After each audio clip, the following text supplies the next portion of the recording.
Join us at the Lexington Comic and Toy Convention, March 23rd through 26th. We'll be at booths 1113 and 1114, decked out in cosplay, selling the latest Angel of Death merch.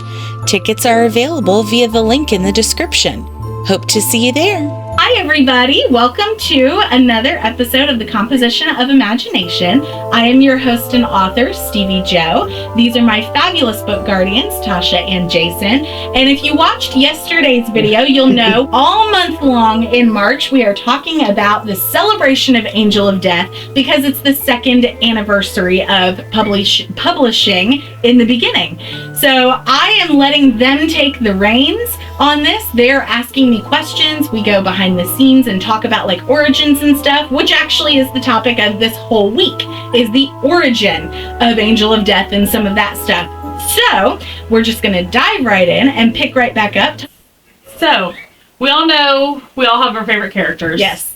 Everyone knows I love me some Evie. Yes. Because apparently I'm very much like her.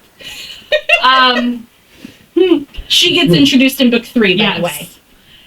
So we all know there are certain characters I absolutely do not like.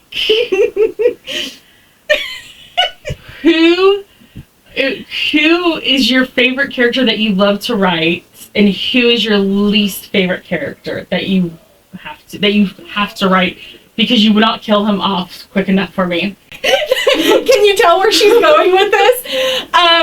It's a toss-up for me between writing Skylar. Like, Skylar and Elias are two of my favorites. And why? Because I really, honestly, I adore Elias. I think Elias was actually modeled after my husband.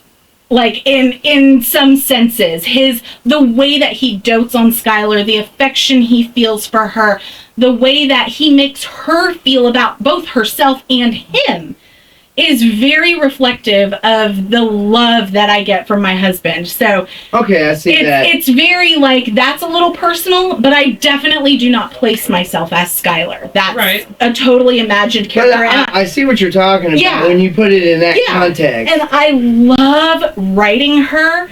That's why I made her the main character, because she is basically who I wish I could be when I grow up. This, I know she's gone through a lot of bullshit, but the way she keeps growing and keeps pushing forward, it's a nice reminder to myself that it doesn't matter. Literally anything you go through, it really fucking sucks in the moment, but you can get through it because time does move on. And you can choose to either get stuck in the past or push forward and create something new. And that's what I've been doing with Skylar. And you will definitely see that in the next few books that get released, because you'll be able to tell when I wrote them. And you can tell what was going on in my life at the time to be able to see how she's handling it, which then in turn helped me figure out how to handle it. Right. So she's this extension of who I wish I could be. And I do also really love, she's probably by and large my favorite. It's a hard toss-up between her and Elias. But I do love writing Bane. He is just so much fun because he's been in heaven and hell, and he has some knowledge of Earth. So he's got this, he's always got this kind of I don't know, this look on his face I know something you don't, and I'm not telling. And so I really like writing him because he can be mischievous, he can be serious, he's everything that, so, and the character that I hate writing, honestly, it's hard because it's between Cordelia and Chloe Jo. Because I hate Cordelia. I hate her so much. She's such a bitch, and I hate how, much of a perfectionist she is. And I think that has to do with, the part of me that feels that way. Right. Where it's everything has to be, honestly, I can't do certain things until certain other things are done when I'm writing. And that's how she is. And it's almost I kind of hate that part of myself. Right. So, they say an author can never separate themselves from their work. So even though that no one's modeled exactly after me, I have put myself in there a little bit. I was going to say, just like you just said, you don't model anybody after necessarily a specific actual people. Yeah. But reading through it, I see a lot of people we all know. Yeah. Different aspects of personality, personality traits. Yeah. And stuff like that. So yeah, you sprinkled it, and you, in a way, you have to. In order for you as a reader to connect with these characters, they have to have something that like something tangible, that jumps off the page and says, "Okay, I know exactly what they're feeling." Yeah, and I subscribe to. There's that old phrase that like authors tell aspiring writers and stuff, where they're like, write what you know. And then you'll hear other authors that are like, no, you need to write what you don't know, because that's how you get the story. Yeah. I do a combination of both. I write what I know, and then I make everything else up. So honestly, there's not a lot of research that goes into my books, because I like the fantastical element of it. So yeah, and going a little bit off, favorite characters and stuff. What was your inspiration for some of the background characters and stuff, like the Angels of Wisdom and stuff like that, and even some of the lesser Dark Angels that are around Bane and Evie? Yeah. Because granted, you touch on them enough to where you kind of get invested to them. Yeah. But not enough to where it's like, oh, you're going to have to devote a whole chapter to these people and stuff. But they're interesting in the moments they're in. I mean, it's like a supporting character that comes in, does 2 scenes and out, but everybody goes, wait a minute, I remember that person. Yeah.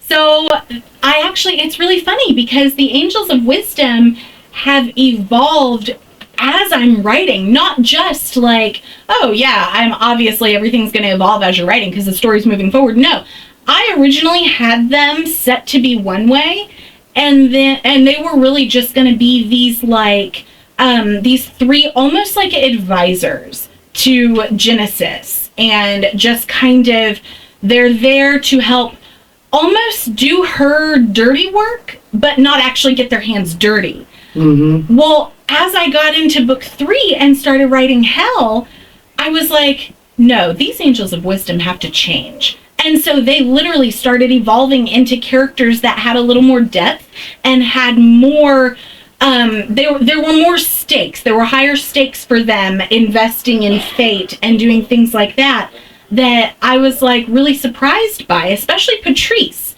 I really took her role and shaped it into something completely different than what she was originally going to be. That dynamic she has with Carmen is not what I intended. They were all going to be very straight-laced. That's why they're all dressed in white and very, like, done up. They were going to be very straight-laced, very beautiful, just, I'm here to tell you how it is, and this is how it is. And then I got to book 3 and was like, no, when I write Heaven again in book 4, because Heaven isn't seen that much in book 3 because we're learning about Hell. And I was like, when I revisit this in book 4, no, this needs to be different. And I started having all these new things. So they were really, the inspiration was really just to have more, to show you what it's like in Heaven more. So I wanted you to see how the different facets of Heaven, because I take the time in the first book to lay out all the cities and kind of the hierarchy and like political structure of Heaven, and I wanted to actually give you something from that. I was like, I can't just have you only focus on Hope and Samuel and that's it. I need to show the different depths of Heaven and how the angels, some of them don't care that fate is tipping. Some of them care more than others, and like we don't talk about shepherds a lot because they just do what they're supposed to do. But these other angels, I was like, it's important to me that they actually get flushed out. Yeah. So that was kind of my inspiration for that. And the same thing in Hell. They may be considered like tertiary characters almost, but I think in book 6, you'll meet another dark angel. And that's when you really start to see that depth of background characters impacting the main. It's all about vehicles being able to help propel everybody else forward. Well, I will say this much is that I'm a little surprised because you got the heaven realm and hell, and considering that they at one point were all angels, they're sort of like not all of them, but a good majority. Their structures are very similar, but yet different. You got the angels of wisdom, but we haven't seen what the hell equivalent is. There isn't one. And that's what I was kind of thinking. It's sort of a bastardized version of heaven, because Bane is basically the equal to Samuel. Yeah, in a way, because they look at each other as equals. Yeah.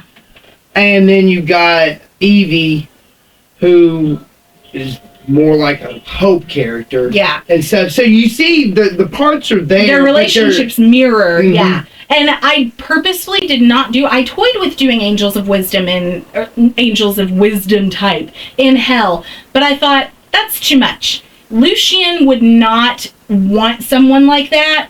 He took Bane. He asked Bane to come with him to hell when the fall happened. And Bane was like, I will follow you anywhere, because Bane is that loyal to Lucian.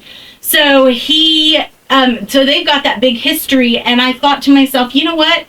That's all Lucian needs. He doesn't need Angels of Wisdom. He has his Dark Angels. They are his lieutenants, basically.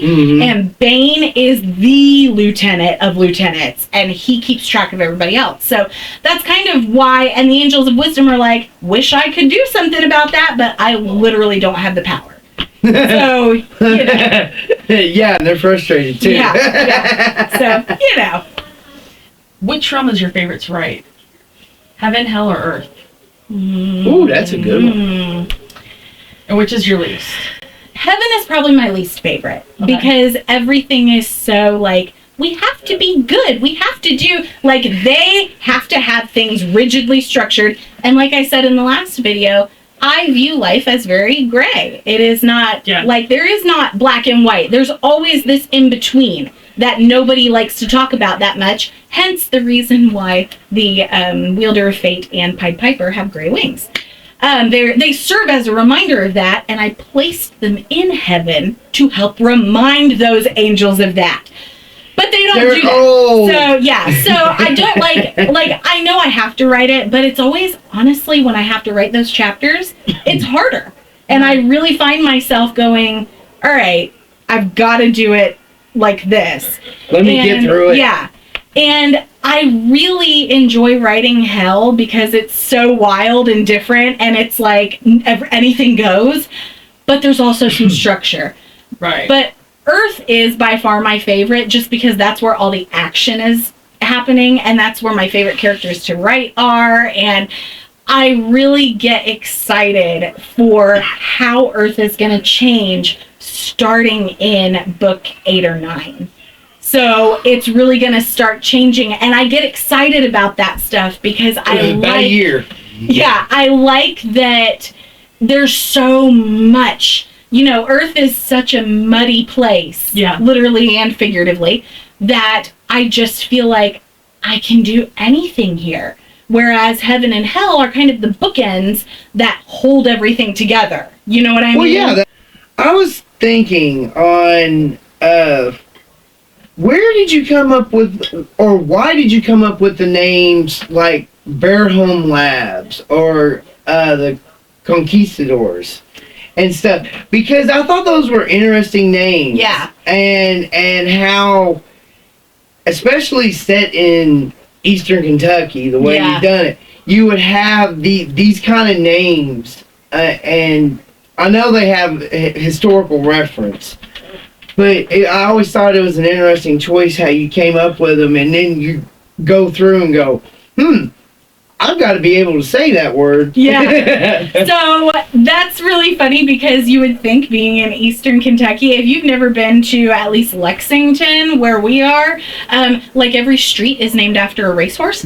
So, you think that everything should be horse type or bourbon related, being in Kentucky. But I love the Latin language. And so I was like, if I'm gonna have these things that are supposed to be very like not renowned, but almost like the best of the best. They have a regal sense about them. Even though they haven't been around for ages, I still want them to seem like they have. So that's why I gave them Latin names. And I don't like, I'm so weird. I don't really like having some things like in plain English. Like most of my tattoos, if I have words on me, they are in Tangwar Elvish. So because I don't like the idea of having like English words on me. So I took that same concept and applied it to like the Virham Labs and the Conquistadors.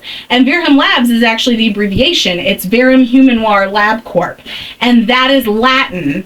And Conquistadors is also Latin, and just like a couple other things that I have. Oh, the Sanguise is a Latin term. Yeah. Like they all have a specific meaning to each thing that they represent. And I literally just was like, I want it to be this kind of place. And I just typed into a translator and saw that they give you different options for the different, and I'm like, that's perfect. So Melatromi is also Latin. That was the one that I was going to ask you about. But I forgot about that. If you look that up in a translator, it will not translate as typed because I reversed it. It's actually Latin for the immortals. And I flipped it around because I thought it was too obvious, and I liked it better the other way. So that's something that you probably would never pick up on. I probably would have down the road, and I would have looked at it and went, yeah. It's because that's the creature activist group, and creatures they have long life. None of them are immortal. I will say that. But they have long life, so it seems like they're immortal. And so I typed in immortal into the translator and got, immortalodum or something like that. And I was like, I don't like that because it's too obvious. And I like played with writing it different ways. And when I flipped it around, I was like, perfect. So that was kind of how I came up on that. That was a good one. Yeah. So that's a good topic to end this video on. We will pick back up with more origin discussion tomorrow. So be sure you subscribe to tune in and don't miss a single thing in our fun and fabulous Angel of Death celebration. We look forward to seeing you tomorrow. Catch up on the Angel of Death series today. The first 4 entries are now available directly at steviejoauthor.com.